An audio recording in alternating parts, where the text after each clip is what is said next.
Amém. Boa noite. Paz do Senhor. Queria que todo mundo abrisse comigo em 2 Coríntios.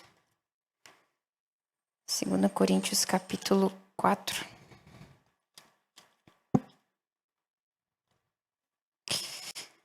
Hoje nós vamos falar de uma palavra que o Senhor ministrou ao meu coração, que trouxe bastante entendimento da verdade.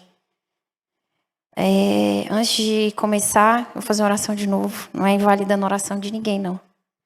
Acredito que toda oração ela é útil para a glória de Deus, né? Senhor Deus, Pai, me coloque diante da Tua presença. Peço que nessa noite, Senhor, o Teu Espírito use os meus lábios para a glória do Senhor.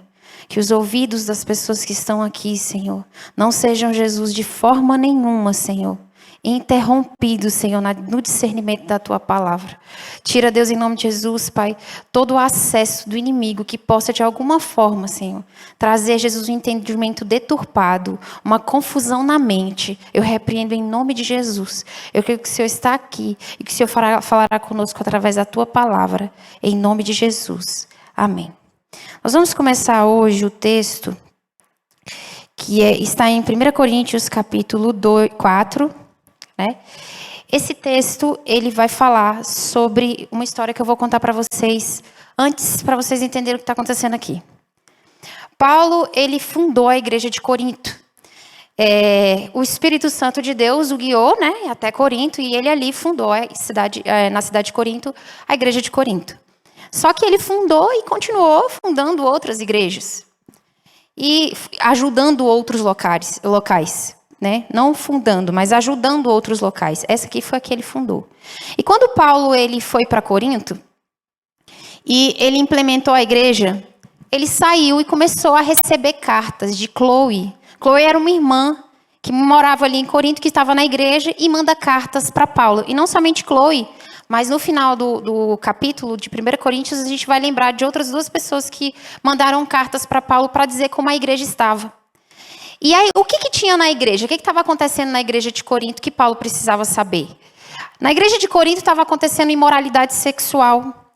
Na igreja de Corinto estava acontecendo divisão. Tinha uns que diziam, eu sou de Paulo, outros eu sou de Cefas e eu sou de Apolo. E ainda outros que diziam, eu sou de Cristo, né? Quer dizer, já que eu não sou de Paulo, não sou de Apolo, não sou de Cefas, eu sou de Cristo. Ou seja, eu não escuto a palavra da boca de ninguém a não ser de Cristo. Não aceito que ninguém é de Deus, só eu e Cristo, é isso, né? Então, Paulo ele estava combatendo essas divisões, mas ele também não estava só combatendo essas divisões, mas ele estava combatendo alguns mestres que vinham lá de Jerusalém para poder combater o evangelho que ele estava ensinando, ou seja, parar o evangelho que Paulo ensinava. Alguns comentaristas dizem que esses mestres eram judaizantes. O que seriam judaizantes? Cristãos ou judeus que se convertiam ao cristianismo, ou seja, aceitavam a Jesus, mas eles não acreditavam que as pessoas eram salvas por somente aceitando Jesus. Era necessário que eles participassem, fizessem os sacrifícios novamente, se circuncidassem, fizessem todo o ritual judaico para que eles se convertessem. Então, alguns comentaristas acreditam que eram esses mestres que estavam descendo lá para poder, com as cartas de recomendação de Jerusalém, para perseguir Paulo na igreja, e outros comentaristas dizem que eram apenas alguns mestres, falsos mestres, que entraram na igreja trazendo um evangelho diferente para parar a palavra de Paulo. Então, nós vamos começar a carta do capítulo 4 agora, que seria, na verdade, a quarta carta, porque Paulo mandou quatro cartas para Corinto. Duas nós não sabemos aonde está, e a gente só tem a primeira e essa que seria a quarta carta, ou seja, esse assunto estava já sendo tratado já há algum tempo. Então o texto começa a dizer assim: por isso, tendo esse ministério, segundo a misericórdia que nos foi dada, não desanimamos. Eu quero parar aqui. Primeira coisa que Paulo começa a se defender sobre a relação do seu ministério para com Deus em relação a esses falsos mestres, era ele dizer que tendo esse mistério. Por que mistério? Porque quando Paulo conheceu Jesus, foi lá em Atos capítulo 9, que a gente se recorda, lembra? Paulo caiu em terra, ficou cego e o Senhor disse: Paulo, por que me persegues? E ele disse: quem és tu? Ele: eu sou o Cristo a quem você persegue. E aí ele ficou ali 3 dias cego e o Senhor chama Ananias e diz: Ananias, vá até Paulo e fala, vai até a rua à direita, porque eu tenho uma mensagem para você entregar para Paulo. E Ananias falou assim, né? Eu estou falando a grosso modo, tá? Você é doido, Deus? Porque Paulo pegava os crentes e arrancava eles pelos cabelos das suas casas. Paulo matava o povo cristão. É a mesma coisa de falar, vai lá para morrer, entregar um recado. Então Ananias fica com medo e o Senhor fala para ele: vai lá, Ananias, na rua direita, e fala o que eu tenho para falar para ele. E qual era a mensagem de Ananias para Paulo? Que ele pregaria a verdade de Cristo Jesus e que ele seria perseguido. Ele seria perseguido e sofreria por conta do evangelho. Todo mundo lembra disso, né? Então, por isso que ele fala que é um mistério.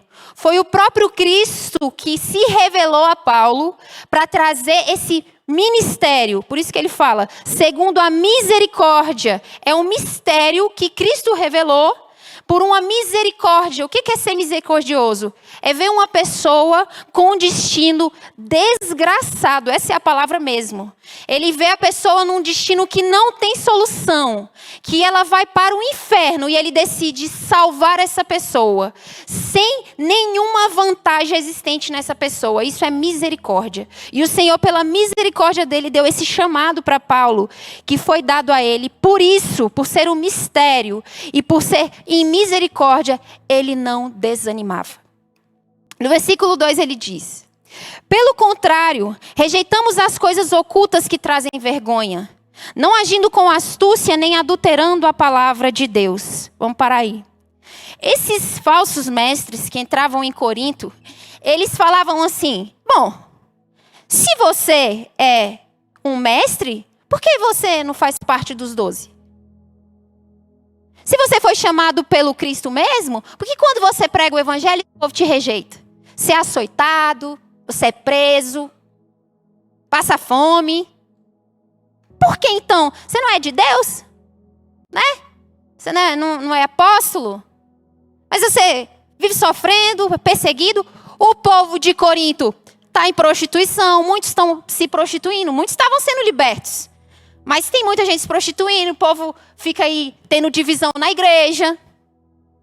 Olha que lindo que Paulo fala. Pelo contrário, rejeitando as coisas ocultas que trazem vergonha, não agindo com astúcia nem adulterando a palavra de Deus. Ele está dizendo assim, preste atenção, esse ministério que o Senhor me deu, eu rejeito tudo aquilo que não faz parte da verdade. Toda a carnalidade que existe em mim, eu estou rejeitando ela. Eu fui salvo por Cristo Jesus e agora não opera em mim eu, mas Cristo vive em mim. Logo, aquelas coisas ocultas e vergonhosas, eu estou fazendo o quê? Eu não trago elas à tona agora. Ele diz assim, não posso mais agir com astúcia, colocando luzes para vocês acharem que a palavra é boa, tentando melhorar a minha linguagem para o evangelho acessar vocês. Ele está falando assim, eu não posso chegar com um jeitinho brasileiro para trazer vocês a atenção da palavra, porque isso é adulterar a palavra. A palavra em si é verdade e a fidelidade está em Cristo Jesus. É só pregar sobre Jesus. Porque o que acontecia aqui com o povo? Ele não falava com essa dureza que eu estou falando não, gente. Paulo era manso, estava sendo trabalhado pelo Espírito Santo de Deus. Ele tinha um espinho na carne. Eu também tenho. Mas esses cristãos que vinham, esses judaizantes que vinham, questionavam sobre ele. Por que você não tem uma carta de recomendação? Só que lá em Atos, nós vamos ver que Paulo, quando ele sai da igreja de Antioquia, pela liberação da igreja, mais Barnabé, autorizado, a igreja ora, ele estava servindo na casa de Deus, jejuando e adorando ali com os servos, o Senhor abençoa ele e fala, ei, manda Paulo e Barnabé para a obra, porque eu tenho algo com eles. Então ele não estava sem autorização da igreja. Ele só não estava com uma carta, né, vamos dizer assim. Então Paulo responde sobre esses falsos mestres, sobre a recomendação de uma carta. Capítulo 3, versículo 1. Estamos começando outra vez a recomendar a nós mesmos? Ele está dizendo assim, será que eu realmente preciso que alguém diga que eu sou de Cristo? Aí ele fala assim, no 3, versículo 1 ainda. Ou será que temos necessidade, como alguns, de entregar cartas de recomendação para vocês? Ou pedir lá a vocês? Ele está dizendo, será que eu tenho que chegar e pedir uma carta de recomendação para vocês? E pedir para vocês? Para falar de algo que vocês acham que eu tenho que falar? Aí ele fala no 2, vocês são a nossa carta, escrita em nosso coração, conhecida e lida por todos. Paulo estava falando assim, olha, a transformação que estava acontecendo naquele povo de Corinto, que estava parando de se prostituir, a transformação que estava acontecendo no povo de Corinto, que eles estavam parando de falar mal um dos outros, a transformação que estava acontecendo no povo de Corinto, que eles pararam de se dividir, era a carta escrita de Jesus Cristo, que a mensagem de Paulo era a verdade. E aí ele continua dizendo, versículo 3, vocês manifestam que são carta de Cristo, produzida pelo nosso ministério. Ou seja, Paulo sabia que Cristo, através dele, operava para que as pessoas pudessem conhecer a Jesus. O mesmo Cristo que ele conheceu. E ele diz, não escrita com tinta, mas escrito com o Espírito do Deus vivo. Não em tábuas de pedra, mas em tábuas de carne, isto é, nos seus corações. Preste atenção que agora vai entrar uma revelação fantástica sobre pessoas que aceitam a Jesus, creem no evangelho da verdade, mas não foram libertas. Então Paulo continua no versículo 3, capítulo 4. E por intermédio de Cristo que temos tal confiança em Deus. Você não tem confiança no ministério que o Senhor te colocou para fazer por você. É através de Cristo Jesus. Aí ele diz, no que por nós mesmos sejamos capazes de pensar alguma coisa, como se partisse de nós. Pelo contrário, a nossa capacidade vem de Deus. Ele estava anulando toda a capacidade que viria dele como líder para fazer aquela cura que estava acontecendo ali em Corinto. Aquela transformação, ele está anulando toda a capacidade que viesse dele como líder. Então ele fala no 6, o qual nos capacitou. Quem capacitou eles? Deus. Através de quem? Cristo Jesus, para sermos ministros de uma nova aliança. Aí talvez os judeus perguntassem, por isso que eu vim te repreender, porque você quer pregar contra a lei de Moisés. Aí Paulo vai justificar por que ele não estava pregando contra a lei de Moisés. Ele diz assim, não da terra, no 6, mas do Espírito, porque a letra mata, mas o Espírito vivifica. Ele não está dizendo que ler a Bíblia mata. Ele está dizendo que quando Moisés subiu ao Monte Sinai e ele pegou lá as tábuas da lei, quando ele volta, o que o povo estava fazendo? Adorando a um Deus que eles criaram, com as suas próprias joias, porque não quiseram esperar o tempo de Deus. Quando a gente não quer esperar o tempo de Deus, a gente faz outros ídolos, e ídolos não existem, viu? Satanás existe, mas o ídolo não. E aí, Moisés chega, quebra as tábuas, porque ali o Senhor estava mostrando que é impossível eu olhar os 10 mandamentos e cumpri-lo completo. É impossível qualquer pessoa, líderes ou discípulos, cumprirem a palavra de Deus por completo. Porque se você peca em um, você não é culpado de todos? Então, em todo mundo é invalidado para pegar a palavra. E aí o Senhor faz algo fantástico.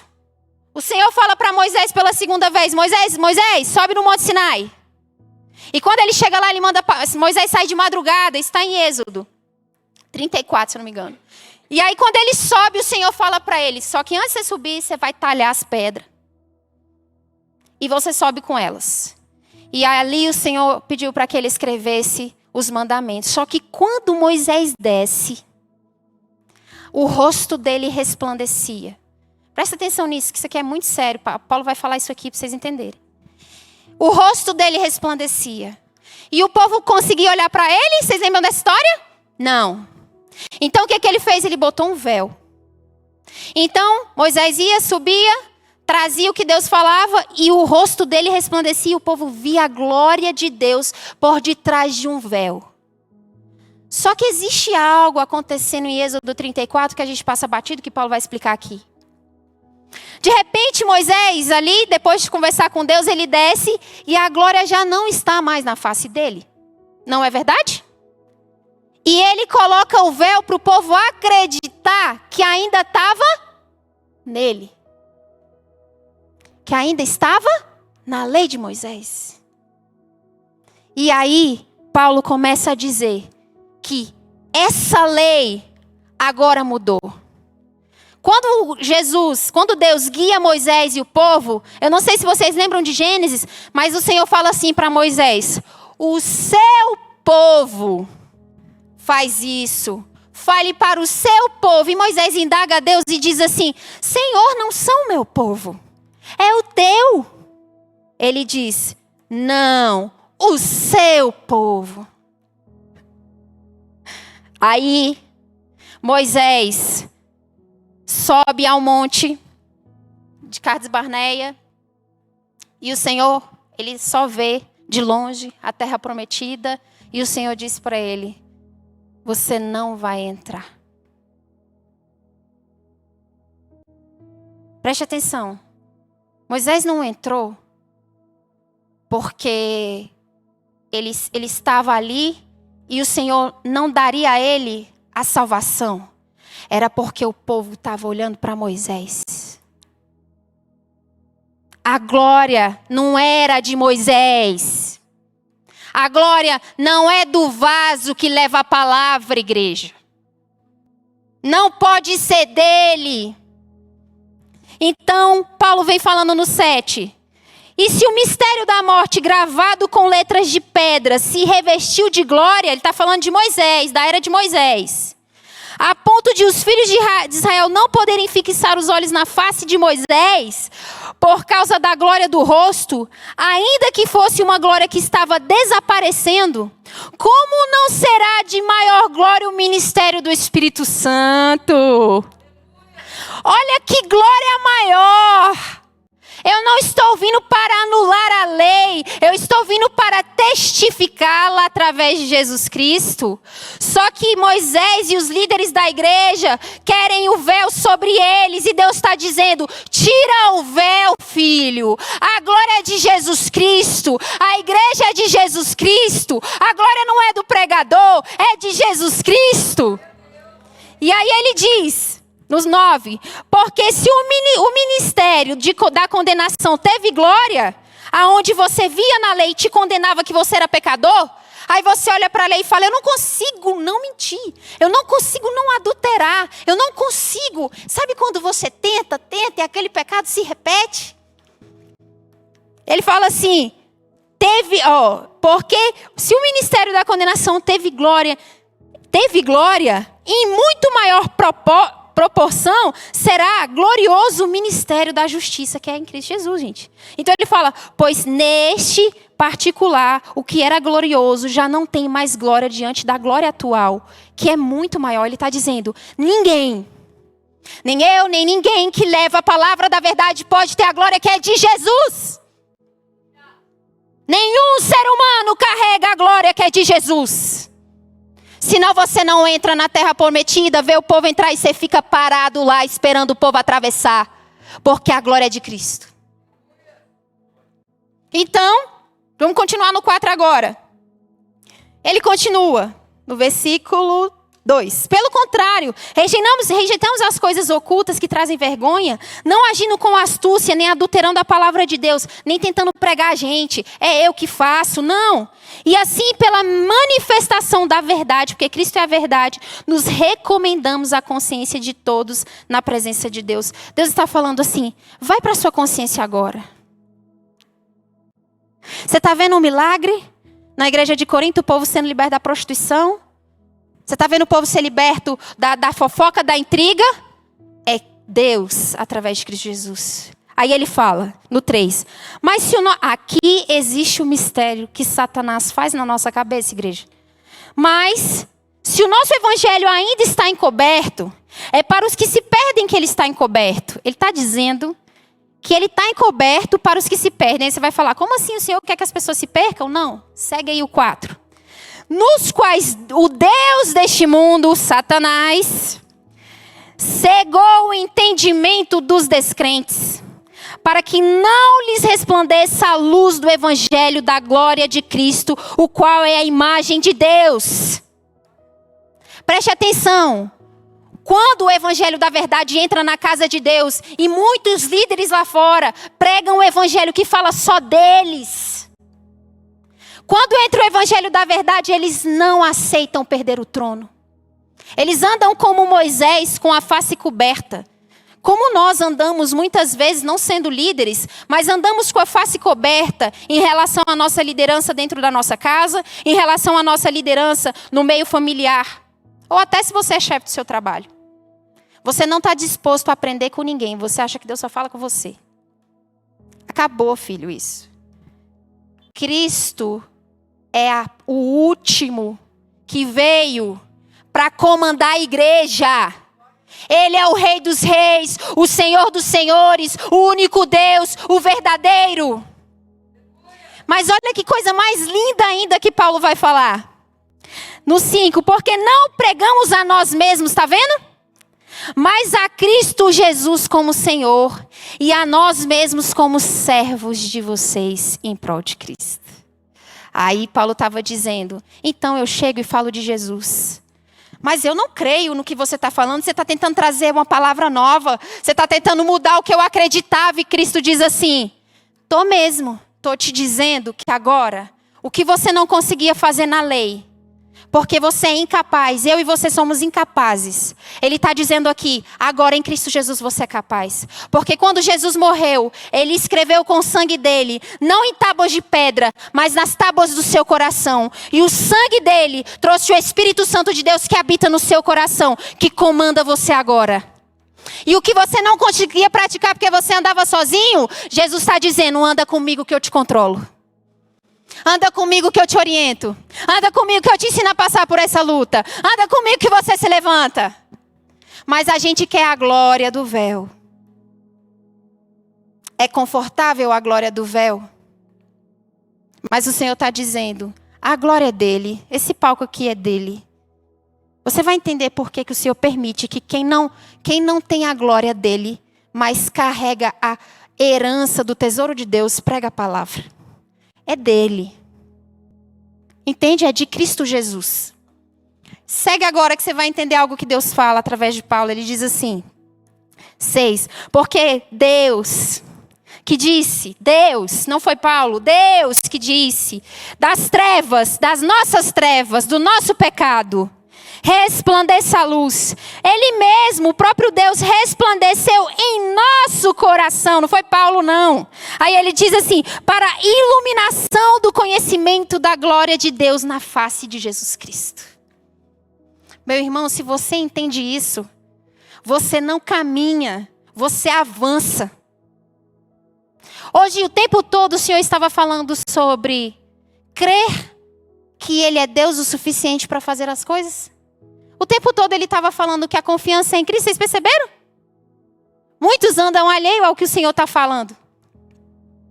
Só que Deus falou, aqui através de Paulo, que o que domina na imoralidade sexual, o que domina nas intrigas entre os irmãos na igreja, o que domina entre eu acho que eu gosto do pastor fulano ou do pastor ciclano, quando fulano prega é melhor, sabe o que domina em você?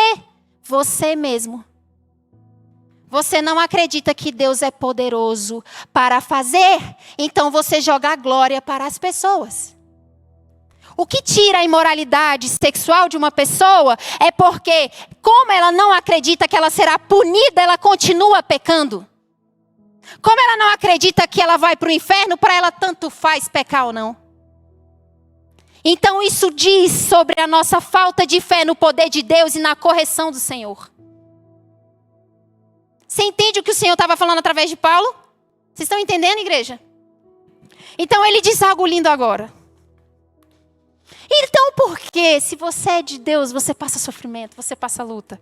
Se você não está passando luta nem sofrimento, acho que você está no lugar errado. Ele diz no versículo 7. Temos, porém, esse tesouro em vasos de barro, Paulo está dizendo, eu sou um barro. E como barro eu tenho pecado dentro de mim. Se eu não andar com Cristo, eu não vou extrair o tesouro. E por que Cristo vai extrair o tesouro dentro de mim, de você? Porque na hora que eu quiser falar mal do irmão, o Senhor amassa a gente. Fala, ei, se ponha no seu lugar que você é barro. Quando você quiser dar glória para o homem, Deus vai te espremer e dizer, ei, bota no teu lugar que tu é barro. É por isso que o povo olhava para Paulo e falava, que glória é essa que ele tem? Mas se você vê, Paulo não dava glória para ele. Não tem como ter inveja de alguém que está falando de Jesus, gente. Não tem como ter inveja de alguém que está pregando o evangelho da verdade. Se você tem inveja daqueles que são tesouros, que são vasos de barro igual a você, no dia que você pregar, você vai ser perseguido também. Porque o povo está com a consciência orgulhosa. As pessoas olham com a consciência orgulhosa dos seus conhecimentos passados. Mas aí quando você vai lá em Coríntios, capítulo 4, 8. No capítulo 8, no versículo 3, ele fala assim, no 2. Se alguém julga conhecer alguma coisa, ainda não conhece como deveria conhecer. Ele não está falando que nós, cristãos, deveríamos nos prender no nosso conhecimento. O Senhor está dizendo, o conhecimento que eu e você temos ainda é pouco para saber a soberania e o poder de Deus. E ele fala assim, você vai passar por sofrimentos? Aí Paulo está dizendo, por que eu estou sofrendo? Porque Deus está extraindo o tesouro dele de mim. Aí ele fala bem assim, que para que se veja que a excelência do poder provém de Deus e não de nós. É por isso que quando você prega, quando você exerce o seu ministério, o inimigo se levanta e as lutas vêm. Deus está extraindo o tesouro dele em você. Aí ele fala o seguinte, no 8. Agora você vai entender os sofrimentos de Paulo. Em tudo somos atribulados. Ele está dizendo, em tudo você vai sofrer, vai passar por dificuldade. Mas olha que lindo, você não vai ficar aflito. Sabe o que é não ficar aflito? Não vai ficar atormentado, agoniado, andando de um lado para cá, preocupado. O sofrimento virá, mas não vai ter agonia. Porque você está em Cristo. Paulo estava em Cristo. Aí ele fala assim, em tudo você vai ficar perplexo. Às vezes sem recursos, em dificuldades. Está em dúvida, não saber que caminho você vai tomar. Não saber, espantado com a situação que você está passando. Mas Deus está dizendo, mas não vai ficar desanimado. Você não vai ficar desanimado sem resposta. O Senhor vai mandar recursos. O Senhor vai cuidar de você ao ponto de você não renunciar à esperança em Cristo Jesus. Ele está dizendo assim, em tudo você vai ser perseguido. Todo mundo vai te perseguir, que vai falar, ele é louco. Ele está se achando. Acha que Deus fala mais com ele do que comigo. Deus também fala com você, vaso de barro. É o mesmo Deus que fala aqui e fala aí. Não há diferença. É o Jesus que nós estamos pregando que faz isso com você e comigo.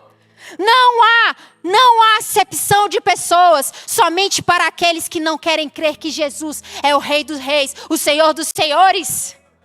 Então ele está dizendo, você vai ficar perplexo, você vai ser perseguido, mas não vai desanimar, não vai ser desamparado.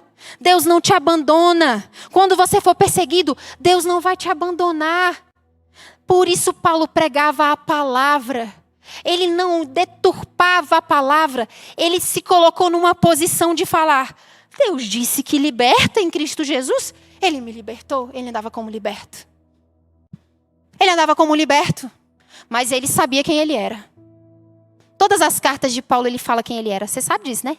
Você lê na Bíblia ele falando, eu sei que eu persegui, que eu fiz. Ei, Deus está falando, o seu espinho na carne é o seu passado.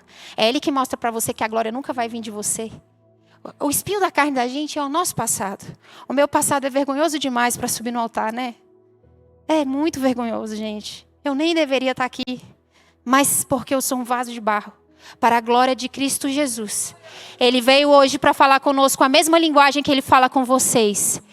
Eu sou o cabeça da igreja, Cristo Jesus. Eu vim libertar o povo do pecado. Em mim, sim, a prostituição tem libertação. Em Cristo Jesus, sim, toda mentira cai por terra. Em Cristo Jesus, sim, há possibilidade de ser liberto. Mas se você confere a Moisés a autoridade, aí esfria e o povo se perde. Você entendeu? Então ele começa a dizer aí, continuando dizendo, ele diz assim: abatidos em tudo abatidos, ou seja, vai ter momentos que você vai se sentir inferior, derrubado, sem forças, mas não destruídos, não acabados. Deus não vai deixar você se acabar ao ponto de sair dos caminhos dele. Sabe aquela luta que está tirando o teu sangue para fora? Deus está dizendo: estou extraindo o tesouro de Deus. Estou te mostrando que você é vaso de barro. Eu estou te mostrando que quem faz sou eu, que quem está na frente sou eu, que quem comanda sou eu, não é você. Paulo entendia. Então ele ia nas igrejas, pregava o evangelho e saía. Ele não queria saber quem ficou, ele não queria saber quem cresceu, ele não queria saber quem estava na igreja, ele queria saber que a obra era do Senhor e ele era fiel para dar continuidade na palavra da verdade. Não interessa quem ia ficar.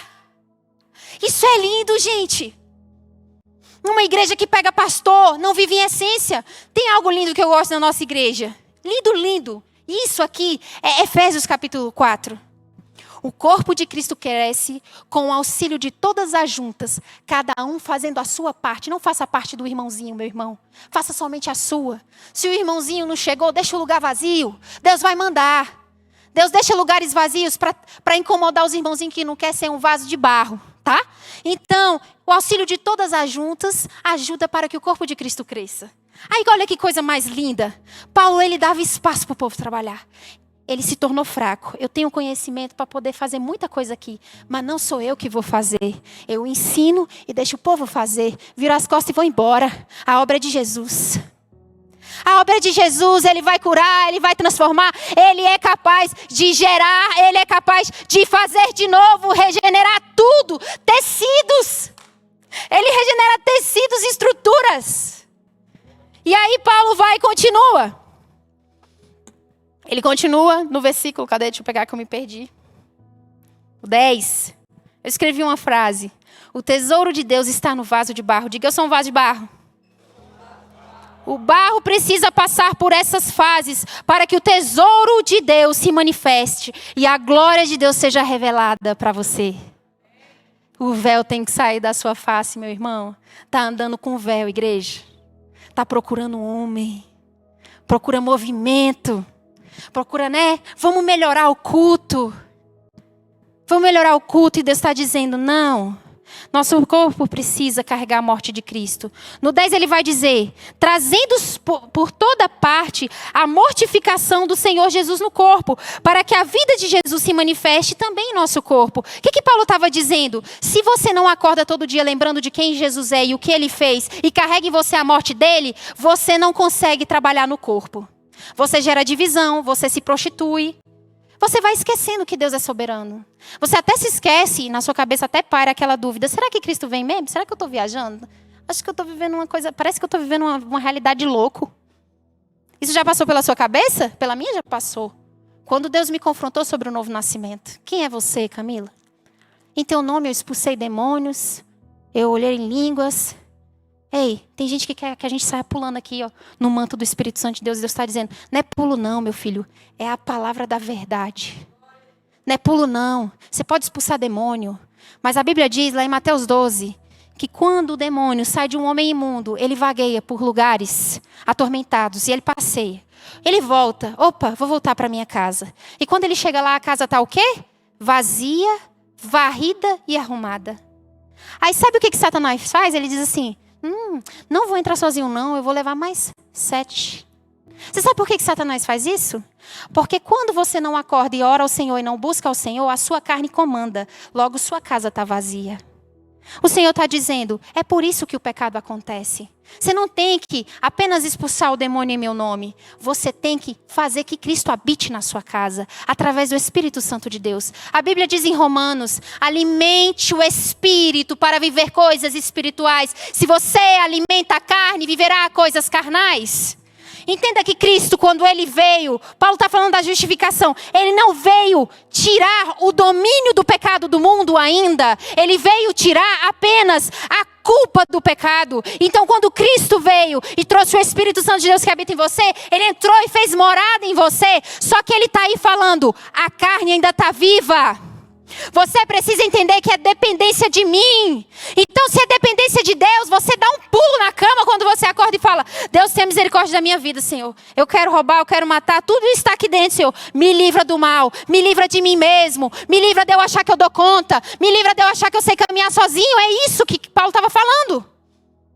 Paulo entendia o domínio de Deus e a autoridade de Deus. E nós cristãos, que vivemos há muito tempo, com uma palavra que Paulo não tinha, revelada por um homem extremamente de Deus, junto com os outros 12, a gente não enxerga. Então ele está dizendo aqui, no capítulo, mortifica a sua carne. Todo dia, a palavra sempre é todo dia. E no 11 ele diz, e assim nós que vivemos, estamos sempre entregues à morte por amor de Jesus. Você morre para você mesmo por amor de Cristo, para que a vida de Jesus se manifeste também na nossa carne. É por isso que quando você discute com o irmãozinho, você não fala mal dele, irmão. Porque você sabe que você também fala dele. Por isso que alguém, quando entrar uma prostituta na igreja, a gente vai olhar para ela com amor. Porque embora você não tenha se prostituído de uma forma física, você já se prostituiu com ídolos cultuais. Teu marido é um ídolo na tua vida, teus filhos é um ídolo na tua vida, tua casa é um ídolo na tua vida. Aí Deus vai queimando os ídolos para você. Meu filho, Senhor, por que aconteceu isso com meu filho? É um ídolo na tua vida. Meu marido, por que eu perdi? É um ídolo na tua vida. Que Deus seja o único e verdadeiro Deus sobre as nossas vidas. Então ele diz aqui, continuando no versículo, ele fala assim, no 12, da maneira que em nós opera a morte, mas em vós a vida. Isso aqui é lindo para um líder. Se você entender a essência do capítulo 2 ao capítulo 5, ele fala como um líder deve cuidar de um ministério. Líder se humilha, anda de cabeça baixa, sabe que é o pior dos piores. Era como se Paulo tivesse, gente, num corredor de morte. Eu vi o pastor Augusto falando isso. Num corredor de morte, acorrentado, todo mundo gritando, homem no corredor para morrer, o homem que vai morrer agora. Ele já sabia que ele morreria. Ele já sabia que ele seria chicoteado. Ele já sabia que ele seria açoitado. Mas ele também sabia que ele só ia embora quando Deus mandasse. Por isso que quando aquela cobra picou a perna dele, ele não morreu e o povo ficou espantado. Ele sabe que Deus é soberano. Nenhum veneno tem poder sobre o sangue de Cristo. Não tem. Não existe ídolos, igreja. Existe Satanás trazendo algo que a gente inventou para dar poder para ele. Não existe comida sacrificada. Porque como é que você consagra algo que não existe? Não tem como. Mas por amor às pessoas que têm a consciência fraca, a Bíblia diz lá em Corinto que nós não devemos comer essas comidas. Para não dar existência a algo que não existe. Eu respeito o meu Deus. Eu sei que não vai fazer mal, mas não vou comer por causa da consciência fraca daqueles que não conhecem o Deus Todo-Poderoso. Porque Deus não criaria um Deus maior do que Ele. Senão Ele não diria que Ele é o único, o eterno, verdadeiro. Olha as palavras, único, eterno, verdadeiro. Quando você tiver dificuldade de entender o poder de Deus, fala assim, Deus, Tu és único, eterno e verdadeiro. A verdade só está em Cristo. Então ele dá continuidade dizendo o seguinte. A resposta de por que Paulo não desanimava está aí, no 12, no 13 agora. E temos, portanto, o mesmo espírito de fé. Como está escrito, por isso falei, nós cremos também, por isso também falamos. Ele está dizendo, eu creio. E é por isso que eu falo. Se você fala e não crê, as obras da sua carne são mortas. Mas se você fala e você crê, as obras da sua vida é Cristo. Então as pessoas dizem, Mas fulano falava mal dos outros, por que ele parou de falar? Cristo habitou nele. Nossa, mas fulano parou de fofocar, por que ele está falando? Porque Cristo habitou nele. Você está entendendo o que Paulo está dizendo? E ele diz uma coisa linda aqui. Ele fala assim, no versículo 14. Sabendo que o que ressuscitou o Senhor Jesus nos ressuscitará também por Jesus e nos apresentará convosco. Sabe o que não fazia Paulo desanimar, que muitas vezes nos fazem? Credibilidade que Cristo vai voltar. Credibilidade que Cristo voltará para te buscar. Então não interessa se você morreu apedrejado, não interessa se você morreu com uma facada, mas se você cumpriu o propósito de Cristo, vai para o céu. Mas aqueles que morrem dessas formas trágicas sem Cristo, qual o destino deles? Qual o destino deles, igreja? Você crê nisso? Então que o seu corpo e a sua vida testemunha essa crença. Ele está dizendo no 16, por isso não desfalecemos. Você entendeu que nós vamos sofrer? Mas a gente vai sofrer com alguém. Pior é sofrer sem ninguém. A Bíblia diz que no mundo terás aflições. Só que a gente vem para a igreja ouvindo um evangelho de vem para Jesus, nada vai acontecer com você. A vida é bela, né? E a gente quer sair da igreja saltitante. Não. A gente vai ser como Paulo. Está na cadeia, louvando ao Senhor. E ali as cadeias, com o louvor, liberta eles da prisão e salva o carcereiro. É isso que é evangelho. Suporta no meio do sofrimento para ver o povo ser liberto. Mas a gente é um povo que está atrás de Moisés, está atrás de movimento de igrejas cheias que falam mentiras. E Deus está dizendo que o véu foi tirado, acabou. A lei de Moisés agora é concretizada em Cristo. Não tem mais nenhuma autoridade que manda, não. É Jesus. É Jesus. E é por isso que eu e você temos que fazer a nossa parte. Morrermos quando um irmão novo na fé, ainda um que se diga velho na fé, erra com você, o que você faz? Você ora por ele, perdoa ele, segue, continua fazendo a obra com ele, porque uma hora é você que vai errar com ele e vai precisar do perdão.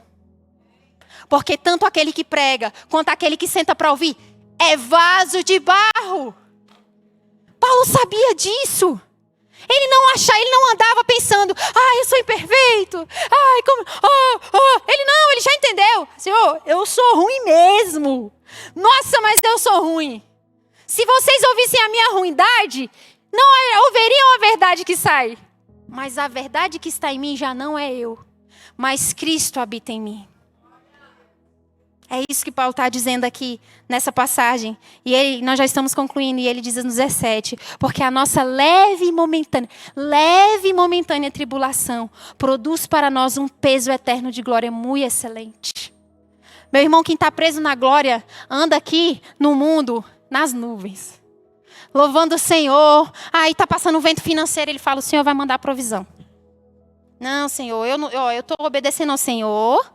Não estou me envolvendo em dívida, né? Eu estou firme e fiel, obediente, porque a Bíblia diz que Satanás, ele só não acha brecha onde há obediência. Só que eu desobedeço e quero que Deus opere. Não, Deus vai corrigir, tá? Mas se você está obedecendo o Senhor, procurando andar nos caminhos de Cristo Jesus, andando do lado dele todos os dias, quando vem um vento muito forte, um vento que você acha até que vai perder a fé, o Senhor vira para você e fala assim, eu estou no barco. Deita e dorme que sou eu que acalmo a tempestade. Deita, dorme aí, ó.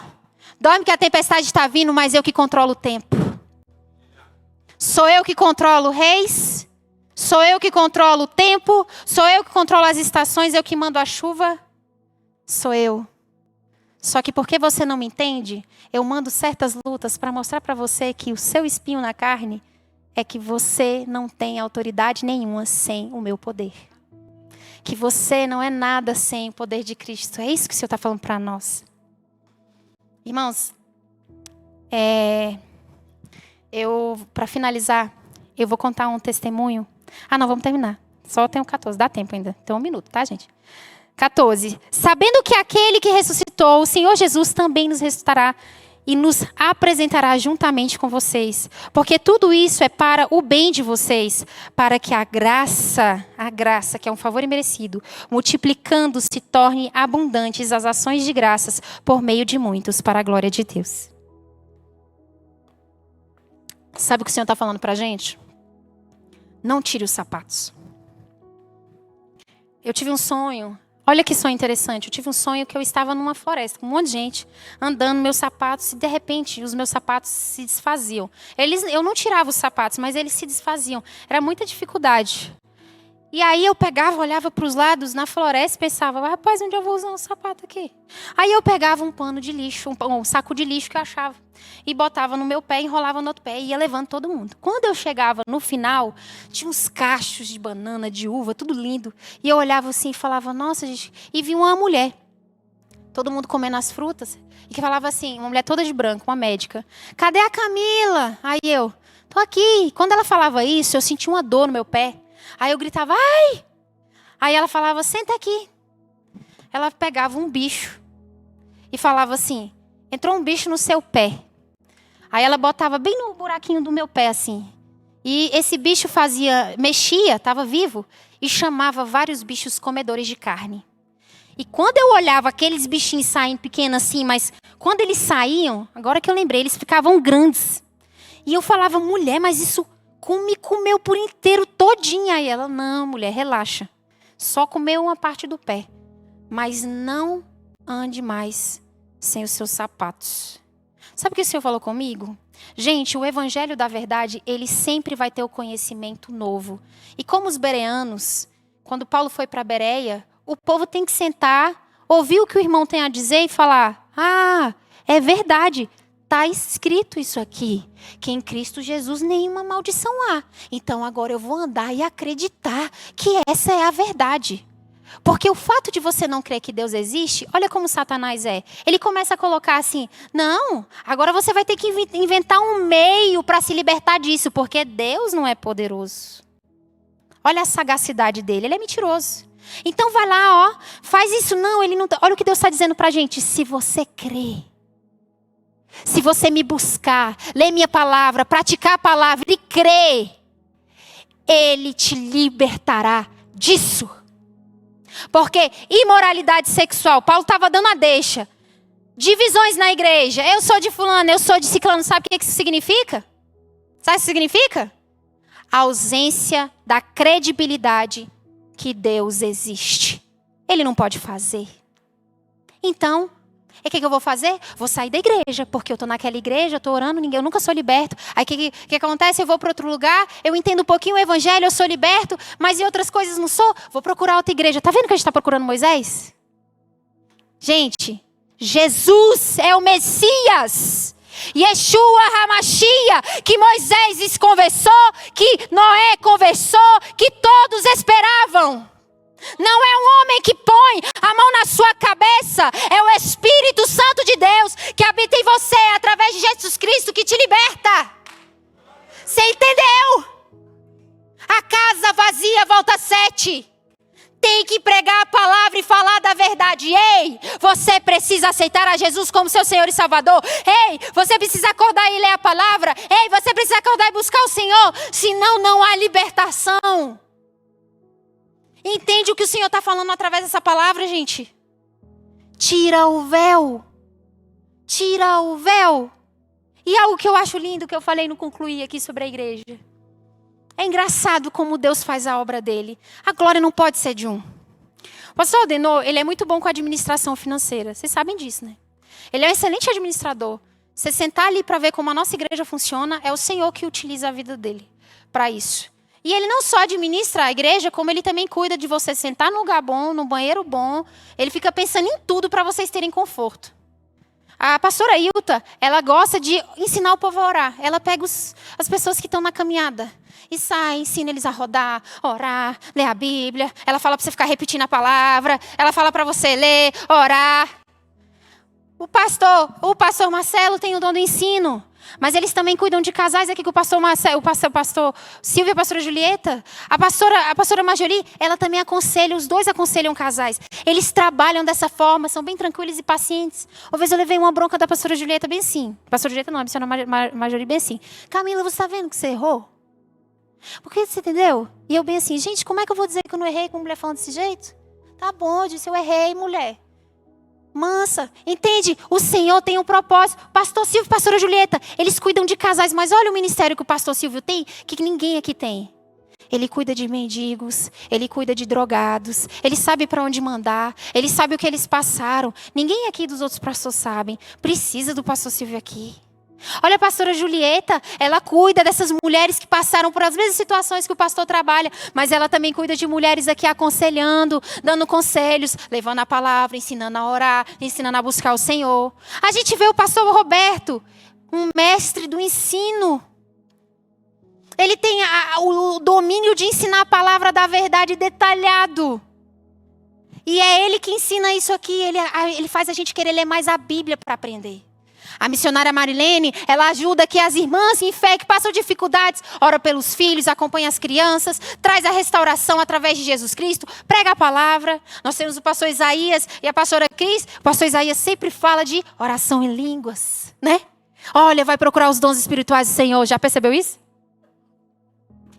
Vai lá orar, você tem que falar em língua, você tem que ir não sei o quê, busca os dons espirituais do Senhor. E ele começa a falar da palavra e você fica pensando, gente, ele está vivendo uma coisa que eu tenho que viver, Jesus, oração em línguas, eu tenho que orar mais em línguas. A pastora Cris, ela também é psicóloga, ela ajuda as mulheres, crianças a restaurar a vida delas no Senhor. Eles são um casal de visitação.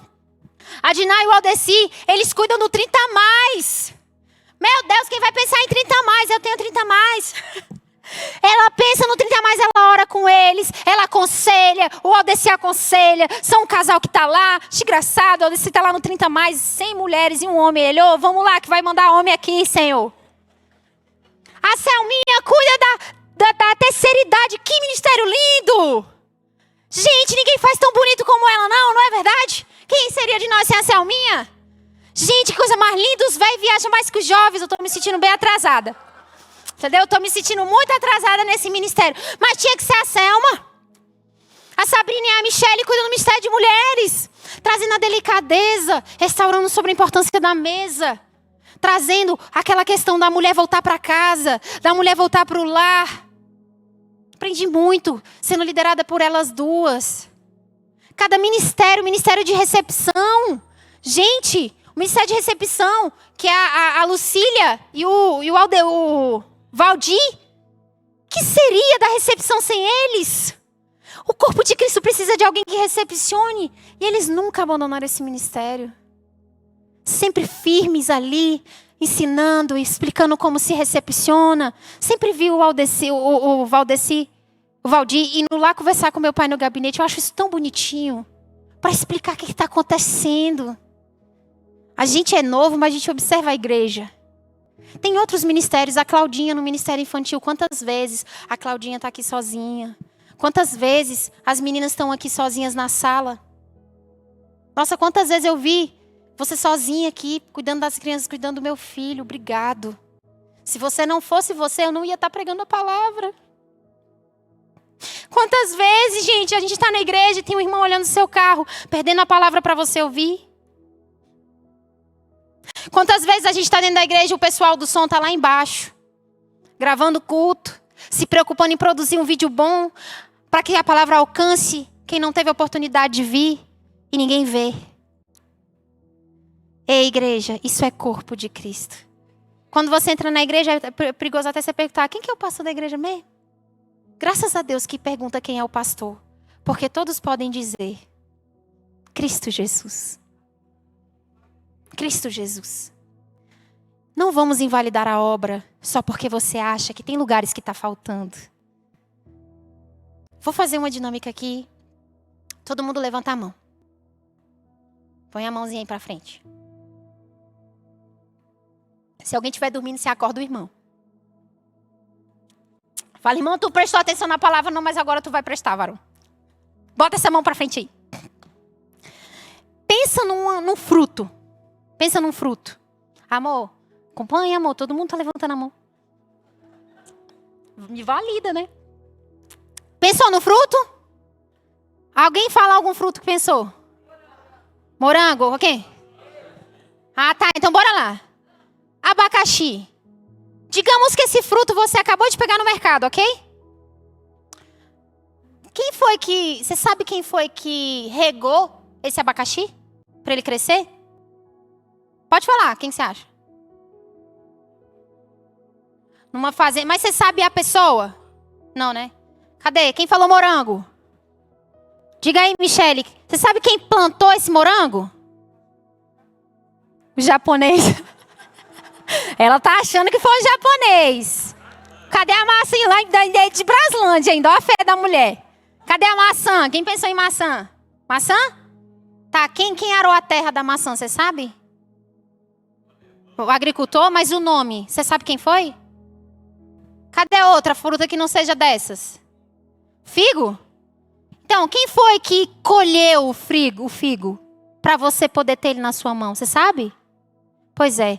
Mas agora eu vou perguntar. O que existe em comum em todos esses frutos? Quem já sabe, fica calado. Que as meninas já estavam discipulando. As que eu estava discipulando. Se eu não estava falando com vocês, vocês não falam nada. Pode falar. Qual é em comum? O que é em comum? Em comum. O que é em comum nos frutos? Diferença de um pro outro. O que é em comum nos frutos? Em comum? Não, em comum. Em comum. Que faz eles serem iguais. Ninguém sabe de onde, quem plantou eles. Não. O que você vê neles que torna eles iguais? É doce. Não. Não é o alimento. Não. Presta atenção. Embora você não saiba quem plantou, quem regou, quem arou, quem jogou pesticida, o fruto foi criado por Deus.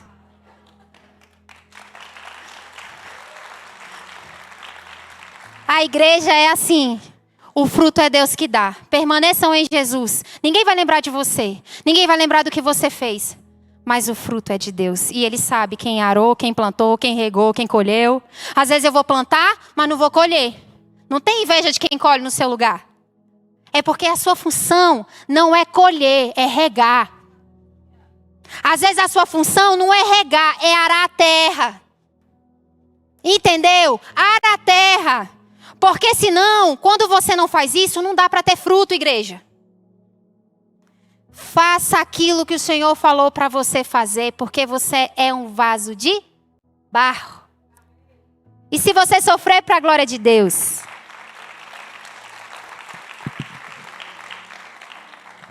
Amém? Eu queria que a gente só acordasse mesmo, né, gente? Queria que vocês levantassem agora para a gente fazer uma oração. Igreja que está atrás de movimento não está atrás de cura, viu, Nicodemos? Não estou falando por Nicodemos da igreja. Eu estou falando para nós que somos Nicodemos. Deus está falando, importa-vos nascer de novo. Aprender algo novo. Então eu queria que vocês fechassem os olhos. E agora aí no seu pessoal, eu vou fazer uma oração, mas você começa a colocar diante do Senhor todas as escamas que têm impedido você de caminhar. Talvez você venha à igreja crendo que é a oração da pastora Julieta que está te libertando. É a oração da pastora Majori. Não tem a pastora Majori não, mas tem aquela irmãzinha da igreja da intercessão. Deus está dizendo, quem cura você é Jesus Cristo. Quanto mais dele você busca, mais dele você conhece. Ó Espírito Santo de Deus, nós nos colocamos diante da tua presença. Nós te pedimos perdão, Senhor. Porque nós andamos muito tempo como Moisés, Pai. Com os nossos olhos vendados sobre a verdade. Mesmo como cristãos, esperando, Senhor, e ansiando a glória de Cristo Jesus. Não entendíamos, Senhor, que o véu foi rasgado. O homem não está mais na frente, Jesus, da cura, da libertação, da restauração nos lares, da retirada da prostituição, da retirada da divisão. É Jesus Cristo, Pai. E hoje, Pai, nós queremos pedir ao Senhor, faça morada em nós, Pai. Pai, faça morada. Pai, a tua palavra diz que até o desejo de te adorar vem de ti, até o desejo de te buscar vem de ti. Por isso eu peço ao Senhor, faça a gente te buscar de verdade, Pai. Oh Deus, que nós sejamos vasos de barro, ajudando vasos de barro. Se o pastor errar, o irmão na fé ajuda ele. Se o irmão na fé errar, o pastor ajuda ele. Se um outro irmão pecar, um irmão ajuda ele. Se o outro não pecar, o outro ajuda ele. Não é julgando o pecado do outro que a gente cura a igreja, Jesus. É entendendo que todo mundo pecou, todo mundo está distante da glória de Deus. E sem Jesus Cristo ninguém é curado, Pai. Traz a cura sobre a tua igreja, Pai. Traz a limpeza sobre a tua igreja, meu Pai. Entra agora nas nossas casas, cura o nosso pensamento. Nós não queremos apenas pular de alegria na tribulação, Pai. Mas nós queremos entender o que foi que Paulo entendeu naquela prisão, Pai. Nós queremos entender o que é louvar o Senhor quando uma cobra te pica. Nós queremos entender o que é louvar o Senhor quando alguém manda te dar um soco na face. Nós queremos entender o que Paulo entendeu, o que Estevão entendeu apedrejado. E no momento que ele foi apedrejado, ele disse: Senhor, perdoe esse povo, porque não sabe o que faz. Oh Jesus, eu sou um filho remanescente daqueles que ficaram e sofreram para explicar um evangelho difícil. Eu fui egoísta no meu conhecimento e não quis ouvir muitos que falaram essa verdade. Mas hoje, aqueles que querem vão perder as escamas, vão tirar o véu da cabeça e crer que só Jesus é poderoso, Pai. Só Jesus é poderoso. Em nome de Jesus. Amém.